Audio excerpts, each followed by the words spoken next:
Hey everyone, welcome back to my other mini blog. তো সবাই কেমন আছে? আশা করি সবাই ভালো আছে, আমিও খুব ভালো আছি। অ্যান্ড সবাইকে গুড ইভিনিং।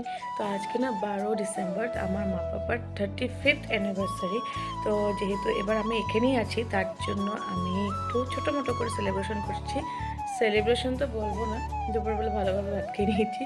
আর লাঞ্চ আইটেমে ছিল পাপার ফেভারিট আর মার ফেভারিট ডিশ। আর এখন একটু আমি একটা কেক এনেছি, কেকটা কাটিং করবো ছোটো মোটো করে। আর মা বাবা তো জানেই না এগুলোর বিষয়।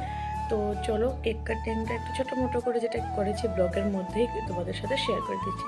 তো চলো কেক কাটিংটা দেখে নেবে। তো এই দেখো কেকটা আমি এনেছি, আর এই যে মানে প্যাকেটিংটা খুলে নিয়েছি। মা আর পাপা তো গালি দিচ্ছে যে কেন টাকাগুলো নষ্ট করিস এমনি এমনি এসে এসে। তো যত যা বলো, মা বাবার জন্য যতই না করি আমরা ছেলেমেয়েরা, তার মানে ততটাই কম হয়, ঠিক না বলো? তো আমার সাথে যদি তোমরা একমত তাহলে কমেন্টে জানাও তো ঠিক বলেছি কিনা মিথ্যা কথা। তো এরপর দেখো রিশা তো একদম কেক দেখলে পাগল হয়ে যাওয়া। দেখো সুন্দর, খালি মানে এসে মানে ধরবে খালি, কিন্তু ও যে খায় না, এটাই সবচেয়ে বড় কথা। খায় না, ভালোবাসে না খেতে। আর তো আমি এবার এনেছি বাটার স্কচের এই কেকটা। তো এত ডিজাইন দিয়ে দিয়েছি, মানে আমি না অ্যাকচুয়ালি অর্ডার দিই নেই, আমি ডাইরেক্টই নিয়ে এসে পড়েছি।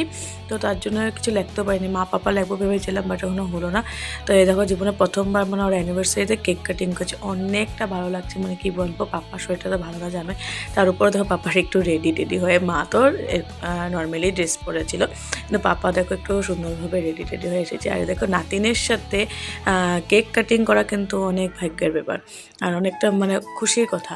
তো দেখো দুজনকে খাওয়িয়ে দিচ্ছে, আর এদিকে রিশা কিন্তু ধরে রেখেছে, আর ওকে খাওয়াবে বলছে কিন্তু খায় না। দেখো ওকে দেখবে আর কেক কাটিং করবে, মানে খাবে না, ওদের না বলছে।